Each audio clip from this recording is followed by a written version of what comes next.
4-5 দিন ধরে আমার টাকা লুয়ে ঘুরাইতেছে মিলনে 5 লাখ টাকা। রাস্তা বয়া হয়েছে কেটেছে আমার টাকা দেওয়ার পর নাই। টাকা কই? তুমি কি টাকা নিছো ওর কাছ থেকে?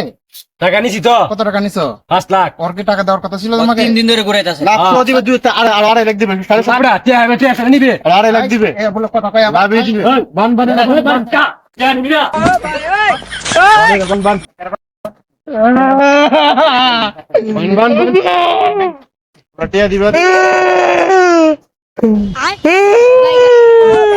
কান্দে পরে টাকা টাকা আছে কি? টাকা দিবে আজকের দিনের ভিতরে? হ্যাঁ নালাই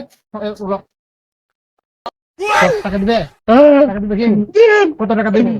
4 লাখ আছে। হ্যাঁ টাকা দে না বাকি টাকা কবে দিবে? হ্যাঁ ঠিক আছে। কাল দিন পরে হ্যাঁ কাল দিন পরে কালকে দিনের পরে কালকে আমি তোর 4 টাকা দিতে হবে বাকি টাকা। জুলাই হ্যাঁ কি বলতে বলে তো আমরা জানি না। কতদিন যাবে তো তারা সময় দিব না। আচ্ছা আমি বিকেলে হ্যাঁ? বিকেলে দেবে বিকেলে কত টাকা আর কত লক্ষ টাকা রয়ে গেছে বাকি তোর কাছে? 2.5 লাখ হ্যাঁ 2.5 লাখ যা